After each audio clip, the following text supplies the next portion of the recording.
Assalamualaikum warahmatullahi wabarakatuh. Teman pecinta sejarah, bertemu lagi dengan saya Anis Amisani di program audiobook.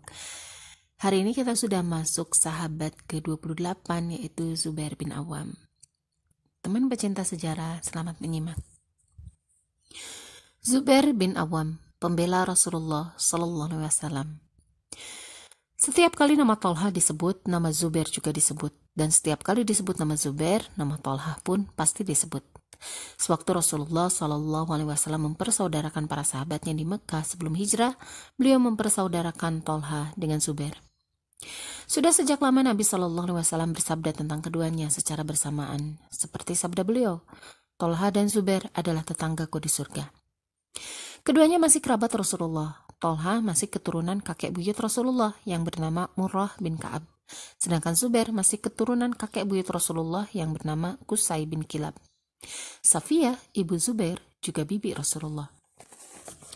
Tolha dan Zubair mempunyai banyak kesamaan dalam menjalani roda kehidupan. Masa remaja, kekayaan, kedermawanan, keteguhan dalam beragama, dan keberanian mereka hampir sama. Keduanya termasuk orang-orang yang masuk Islam di masa awal, dan termasuk 10 orang yang dikabarkan oleh Rasul masuk surga. Termasuk 6 orang yang diamanahi Khalifah Umar untuk memilih Khalifah pengganti. Bahkan hingga saat kematian keduanya sama persis. Seperti yang telah disebutkan, Zubair termasuk orang-orang yang masuk Islam di masa awal, karena ia termasuk 7 orang pertama yang masuk Islam dan sebagai perintis perjuangan di rumah Arqam. Usianya waktu itu baru 15 tahun. Ia telah diberi petunjuk, cahaya, dan kebaikan saat remaja. Ia ahli menunggang kuda dan memiliki keberanian sejak kecil. Bahkan, ahli sejarah menyebutkan bahwa pedang pertama yang dihunuskan untuk membela Islam adalah pedang Zubair bin Awam. Di masa-masa awal, saat jumlah kaum muslimin masih sedikit dan masih bermarkas di rumah Arqam, terdengar berita bahwa Rasulullah terbunuh. Zubair langsung menghunus pedang lalu berkeliling kota Mekah laksana tiupan angin kencang, padahal usianya masih muda belia. Yang pertama kali dilakukannya adalah mengecek kebenaran berita tersebut. Seandainya berita itu benar, ia bertekad menggunakan pedangnya untuk memenggal semua kepala orang-orang kafir Quraisy atau ia sendiri yang gugur. Di suatu tempat di bagian kota Madinah yang agak tinggi, ia bertemu Rasulullah. Rasulullah menanyakan maksudnya. Ia menceritakan berita yang ia dengar dan menceritakan tekadnya. Maka beliau berdoa agar Zubair selalu diberi kebaikan dan pedangnya selalu diberi kemenangan. Sekalipun Zubair seorang bangsawan terpandang, namun ia juga merasakan penyiksaan Quraisy. Orang yang disuruh menyiksanya adalah pamannya sendiri. Ia pernah diikat dan dibungkus tikar, lalu diasapi hingga kesulitan bernapas. Di saat itulah sang paman berkata, larilah dari Tuhan Muhammad, akan kubebaskan kamu dari siksa ini. Meskipun masih muda belia, Zubair menjawab dengan tegas, tidak, demi Allah, aku tidak akan kembali kepada kekafiran untuk selama-lamanya. Zubair ikut dalam perjalanan hijrah ke Habasyah 2 kali. Kemudian ia kembali untuk mengikuti semua peperangan bersama Rasulullah, hingga tak satu pun peperangan yang tidak ia ikuti. Banyaknya bekas luka pedang dan tombak di tubuhnya adalah bukti keberanian dan kepahlawanannya. Marilah kita dengarkan cerita seorang rekannya yang melihat bekas luka yang hampir memenuhi sekujur tubuhnya. Aku pernah bersama Zubair bin Awam dalam satu perjalanan dan aku melihat tubuhnya. Ada banyak bekas sabetan pedang. Di dadanya ada beberapa lubang bekas tusukan tombak dan anak panah. Aku berkata kepadanya, demi Allah, yang kulihat di tubuhmu belum pernah kulihat di tubuh orang lain. Ia menjawab, demi Allah, semua luka-luka ini kudapatkan bersama Rasulullah dalam peperangan membela agama Allah. Seusai perang Uhud dan pasukan Quraisy sedang dalam perjalanan pulang ke Mekah, Zubair dan Abu Bakar diperintahkan Rasulullah memimpin kaum muslimin mengejar mereka agar mereka menganggap kaum muslimin masih punya kekuatan sehingga mereka tidak berpikir untuk menyerbu Madinah. Abu Bakar dan Zubair membawa 70 tentara muslim. Sekalipun Abu Bakar dan Zubair sebenarnya sedang mengikuti satu pasukan yang menang perang dan berjumlah jauh lebih besar. Namun kecerdikan dan siasat yang dipergunakan keduanya berhasil mengecoh mereka. Mereka menyangka bahwa pasukan yang dipimpin Abu Bakar dan Zubair adalah pasukan perintis, dan di belakang pasukan ini masih ada pasukan yang jauh lebih besar. Tentu saja ini membuat mereka takut. Mereka pun mempercepat langkah menuju Mekkah. Di perang Yarmuk, Zubair memerankan satu pasukan tersendiri. Ketika banyak prajurit yang lari ketakutan melihat jumlah pasukan Romawi yang begitu banyak, ia berteriak, "Allahu Akbar!" lalu menyerbu pasukan Romawi sendirian dengan pedangnya. Ia sangat rindu untuk syahid. Ia berkata, Thalhah bin Ubaidillah memberi nama anak-anaknya dengan nama nabi-nabi, padahal tidak ada nabi setelah Muhammad. Karena itu, aku memberi nama anak-anakku dengan nama para syuhada, dengan harapan mereka syahid. Ada yang diberi nama Abdullah dari nama Abdullah bin Jahash. Ada yang diberi nama Munzir dari nama Munzir bin Amr. Ada yang diberi nama Urwah dari nama Urwah bin Amr. Ada yang diberi nama Hamzah dari nama Hamzah bin Abdul Muthalib. Ada yang diberi nama Ja'far dari Ja'far bin Abi Thalib. Ada yang diberi nama Mus'ab dari nama Mus'ab bin Umair. Ada yang diberi nama Khalid dari nama Khalid bin Sa'id.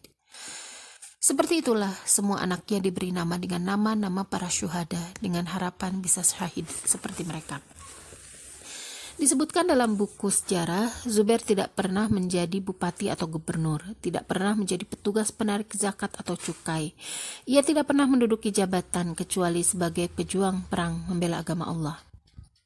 Ia sangat percaya dengan kemampuannya di medan perang, dan itulah kelebihannya. Meskipun pasukannya berjumlah 100.000 prajurit, namun ia seakan-akan sendirian di arena pertempuran. Seakan-akan dia sendiri yang memikul tanggung jawab perang. Keteguhan hati di medan perang dan kecerdasannya dalam mengatur siasat perang adalah keistimewaannya. Ia melihat gugurnya sang paman, yaitu Hamzah di perang Uhud. Ia juga melihat bagaimana tubuh pamannya dicabik-cabik oleh pasukan kafir. Ia berdiri dekat jenazah sang paman. Gigi-giginya terdengar gemeretak dan genggaman pedangnya semakin erat. Hanya satu yang difikirkannya, yaitu balas dendam. Akan tetapi, wahyu segera turun melarang kaum muslimin melakukan balas dendam. Ketika pengepungan terhadap Bani Quraidah sudah berjalan lama tanpa membawa hasil, Rasulullah menugaskan Zubair dan Ali bin Abi Thalib. Keduanya berdiri di depan benteng musuh yang kuat dan berkata, "Demi Allah, mari kita rasakan apa yang dirasakan Hamzah, atau akan kita buka benteng mereka." Keduanya melompat ke dalam benteng. Dengan kecerdasan, ia berhasil membuat takut orang-orang yang berada dalam benteng dan berhasil membuka pintu benteng sehingga pasukan Islam berhamburan menyerbu ke dalam benteng. Di perang Hunain, suku Hawazin yang dipimpin Malik bin Auf menderita kekalahan yang memalukan. Tidak bisa menerima kekalahan yang diderita, Malik bersama beberapa prajuritnya bersembunyi di sebuah tempat, mengintai pasukan Islam dan bermaksud membunuh para panglima Islam. Ketika Zubair mengetahui kelicikan Malik, ia langsung menyerang mereka seorang diri dan berhasil mengobrak-abrik mereka. Rasulullah sangat sayang kepada Zubair. Beliau bahkan pernah menyatakan kebanggaannya atas perjuangan Zubair. Setiap nabi mempunyai pembela, dan pembelaku adalah Zubair bin Awam. Bukan karena sebagai saudara sepupu dan suami dari Asma binti Abu Bakar yang bergelar Zatun Nitoqain atau memiliki 2 selendang, melainkan karena pengabdiannya yang luar biasa, keberaniannya yang tiada tara, kepemurahannya yang tidak terkira, dan pengorbanan diri serta hartanya untuk Allah Tuhan alam semesta. Sungguh tepat apa yang dikatakan Hasan bin Thabit ketika melukiskan sifat-sifatnya. Janjinya kepada Nabi selalu ia tepati. Atas petunjuk Nabi ia berbakti. Dialah sang pembela sejati. Kata dan perbuatannya bagai merpati. Di jalan Nabi ia berjalan, bela kebenaran sebagai tujuan. Jika api peperangan sudah menyala, dialah penunggang kuda tiada dua. Dialah pejuang tak kenal menyerah. Dengan Rasul masih keluarga, terhadap Islam selalu membela. Pedangnya selalu siaga kalau Rasul dihadang bahaya, dan Allah tak ingkar pada janjinya, memberi pahala tiada terkira. Ia seorang yang berbudi pekerti yang tinggi dan berakhlak mulia. Keberanian dan kepemurahannya bagai 2 kuda yang digadaikan. Ia seorang pebisnis sukses, harta kekayaannya melimpah ruah. Semuanya ia dermakan untuk kepentingan Islam hingga saat ia mati.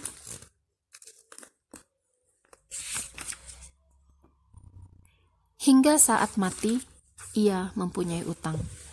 Kedermawanan, keberanian, dan pengorbanan bersumber dari sikap tawakalnya yang sempurna kepada Allah. Karena kedermawanannya sampai-sampai ia rela mendermakan nyawanya untuk Islam.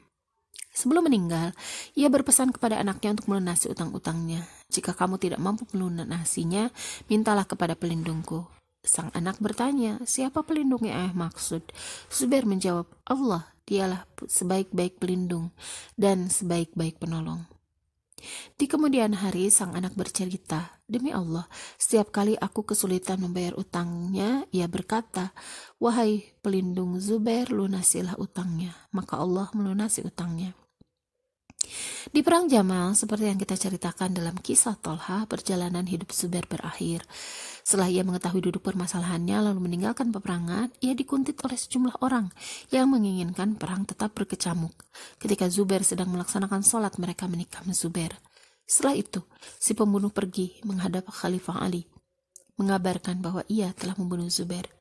Ia berharap kabar itu menyenangkan hati Ali karena ia tahu Ali memusuhi Zubair.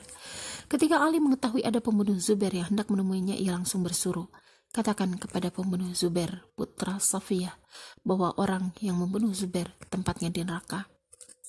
Ketika pedang Zubair ditunjukkan kepada Ali, ia menciumnya, lalu menangis dan berkata, demi Allah, sekian lama pedang ini melindungi Nabi dari mara bahaya. Adakah kata yang lebih indah dari kata-kata Khalifah Ali untuk melepaskan kepergian Zubair? Salam sejahtera untukmu, wahai Zubair, di alam kematian. Beribu salam sejahtera untukmu, wahai pembela Rasulullah. Radhiyallahu anhu, Zubair bin Awwam.